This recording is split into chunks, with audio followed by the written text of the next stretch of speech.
The MLB is horrified of this. As following what was one of the crazier games we have ever seen in the Bichette and Vladimir Guerrero Jr. era, not only did the Blue Jays do the unthinkable in this game, especially to start it off, they did something that has other teams absolutely horrified, and most notably the New York Yankees. We're going to break that down and discuss what this means, as that was the biggest win in a very long time. But not only the win, the way that it happens is horrifying if you're the rest of the MLB. We're going to break that down, as well as discuss some other interesting updates on this episode, folks. But before we get into it all, if you're a part of the percentage that isn't subscribed to the channel, make sure to hit that subscribe button. What are you doing? The Jays are going absolutely crazy. We're pumping out daily Jays content, folks. I cannot hold it in right now. This was a crazy game. And yes, I'm aware the Jays, they choked an 8-0 lead and they let the Yankees back in it. And I'm going to dive into that. But I am more impressed, more than the 8-0 lead they got off to, the way that they bounced back and continued to fight. Everybody fought up and down this entire game. They are now tied for first in the AL East. They won 11-9. Game of the season, game of the past few years. They haven't won a playoff game, so may as well just say it for now. Game of the past, few years, at least regular season-wise. And man, oh man, was this just an absolutely special performance from this team. And yes, you get off to an absolutely, insane start in the first inning. Like the Rogers Center roof was getting blown off. 7 runs scored in the first inning. Everybody's hitting absolute missiles. Davis Schneider has 2 home runs, not in the first, but in the game. Addison Berger, an absolute missile. But what matters more than all of this was what they did later in the game. But first of all, a fantastic start from everybody. And Andres Gimenez went down with an injury. Hopefully, we'll get some updates. Hopefully he's going to be okay soon. But folks, this is a different team. And, I was hoping they were going to coast to an 8-0 win. Berríos was coasting through 4 innings. But what they did following their collapse shows a lot more about what not a good ball club they are, but a great, fantastic ball club they are. They are in the middle of a 16-game in 16-day stretch. Their bullpen is absolutely, completely, melted through. You have Jimmy Garcia coming out, his first time pitching in the majors in months. The way they got through this game and to win it, basically at the bottom of the 8th inning, just unbelievable. And let's go through it. Andres Gimenez went 3 for 5. Tons of people were complaining about him in the leadoff spot. He was fantastic there. John Schneider was right about that one. Springer won them the game. He essentially won them the game in that bottom of the 8th inning. He gets on base, I believe, with a walk. And then he steals, maybe a single, whatever it was. Too many events that happened in this game. Steals second base, tags up, goes to third, scores on a wild pitch. And then, of course, Addison Berger, the next play, hits a single to left field. It was a spectacular game from top to bottom. Vladdy, 1 for 3, gets intentionally walked. Alejandro Kirk almost blows the roof off again with a 3-run home run. Ernie Clement, Will Wagner even got a double. Davis Schneider with 2 home runs. And for all the talk about how the Jays need a right-handed hitter who mashes lefties, which they absolutely do, go out and get that. Davis Schneider has stepped up in the meantime and just unbelievable. But what matters more here is kind of what happened regarding the pitching staff. And in a very uncharacteristic way, José Berríos completely blew up. And yes, he's had, games in the past where he's blown up, but usually he's fairly consistent, especially when given a lead. He gives up a 6 spot. Yes, a 6 spot in the 5th inning. And you're thinking, okay, you're up 8-0, it's coast, you're clear. He gives up a 6 spot following cruising through 4, and you're thinking, okay, it's a little bit scary now. 2-run game.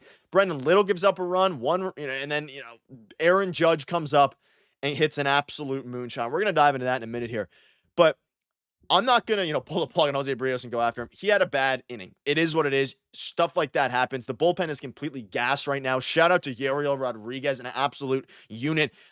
Brendan Little's been a beast for the first bit of the year. His control has been lost lately, and he almost cost them the game. Jimmy Garcia comes in, throws 30 pitches, gives up a 2-run moonshot to Aaron Judge, and everyone's wondering why they didn't walk Aaron Judge. They probably should have. They've been walking him the whole series, including the other night when they walked him. I think it was last game or the game before, when they walked him, and he was the go-ahead run now, putting him on first base. But tonight, it was it ultimately actually ended up being not the right decision necessarily to keep him in because, keep him on base because he hit a home run. But if you walk Judge, that brings up the game, or I guess the winning run up to the dish, and you don't really want to do that usually. That being said, you should have walked Aaron Judge probably anyway. Jimmy Garcia missed his spot, hung a curveball, absolutely crushed. And to be honest, it was kind of, for an outsider who, I'm not an outsider, I'm a diehard Jays fan. I'm saying for somebody who is kind of, I guess if you're a Yankees fan or even just someone who's a fan of a random team and you're watching this, and after everyone intentionally walking Judge every single time, as they should, to see him hit a huge home run like that to tie the game, probably good for ratings. Is it good for us as diehard Jays fans or casual Jays fans, whatever you are? Absolutely not. It absolutely stung, but it was an absolute moonshot. And then, of course, we're going to talk about the bottom of the 8th inning. An unbelievable sequence of events. Just truly, it was insane. And obviously, you get the, I mean, also, shout out to David Schneider for, again, a 2-home run game. He got an insurance run that the Jays ultimately ended up, kind of desperately needing there to get the momentum back. And then, of course, Judge at the 2-run home run. You're going into the bottom of the 8th against Devin Williams, who started off terribly for the Yankees and then ultimately ended up being very solid for the past little bit. Comes in and gets absolutely, a very interesting, not absolutely destroyed, but a very interesting one. And guess what? The Jays come out and they don't put up one run. They put up 2 runs in the bottom of the 8th. And for a team that was up 8-0, they didn't look like they put their foot off the gas for a second. Yes, they had some runs or some innings where they went scoreless. You saw George Springer cursing himself out when they were up 8-0 and he wasn't able to cash in with the runner on first and second. The team continues and they care, and that's what's horrifying about the Jays. Not necessarily that their offense is lethal and that they went up 8-0. What's terrifying for everybody else is that this team, with their elite offense, even when their pitching staff doesn't do a great job. And Ross Atkins needs to get in the phone and call up Sandy Alcantara, Freddie Peralta, anyone, Edward Cabrera tomorrow. But you're not going to get those guys right now, at least not Edward Cabrera. You go out and you put up 2 more runs. The momentum is fully in the Yankees' favor. Judge is coming off a homer. Vibes are a little bit low, but Jimmy Garcia gets out of the inning without giving up the leading run.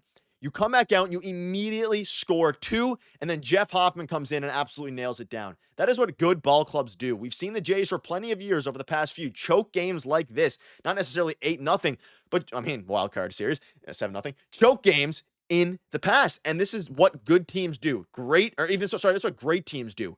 Good teams, they win the games you're supposed to win. Great and elite teams, they win games where even though you get 8 runs to start the game, you get bounced around a little bit in the game, and they come back, you bring it back. It does not matter. You come back and you win the game. And I'm very happy with the start of the first inning. That's what happens. It is what it is. But guess what? Doesn't matter after that. You got to keep pushing. The game's 8-8. It wasn't 8-8, but the game was 9-9, 8-6. You keep trying to score runs, and that's what they did. David Schneider hits a home run. Then it goes to, of course, 9-7. Judge hits a home run, 9-9. Then you come right back, you get 2 runs, and then Jeff Hoffman closes the game, doesn't even have to face Aaron Judge, and just like that, the Jays are tied for the AL East lead, technically leading, I believe, because of tiebreakers and all that stuff. It is the game of the year. This team looks completely different, and you can see here, heavyweight tilt, the Yankees dropped 6 on the Jays here, and of course, thinking back to when that inning in the 5th inning, it was 8-6. The vibes were a little bit scary, uncharacteristic from Berríos. And you're asking Jimmy Garcia to pitch 34 pitches in his first game back, but you had to. Your alternatives are nothing because everybody's been ran through. You do not have much bullpen help right now because 16 games, 16 days, and the starters haven't been going distance, back-to-back games. Really, the whole series. It was an elite game. Justin Brewer, you're not putting him in the game, and Bellinger's worse against righties by a lot anyway. Jeff Hoffman, dominant. The hitters, dominant. Ladies and gentlemen, the Jays are top of the AL East, and hopefully they can take care of business tomorrow. But no matter what, you secure a series win in the biggest series of the year. One we're going to look back on. I said yesterday, that home run, that grand slam by George Springer is going to seem like a turning point for this team. They come back today and they win the game. Folks, this is a crazy time. Take it in. Take 24 hours now to really, 20 hours to really relax. Prepare yourself for next game because it's going to be a doozy. This Toronto Blue Jays team is full of beasts, and it's incredible to watch. Thank you guys for watching. See you tomorrow. Cheers.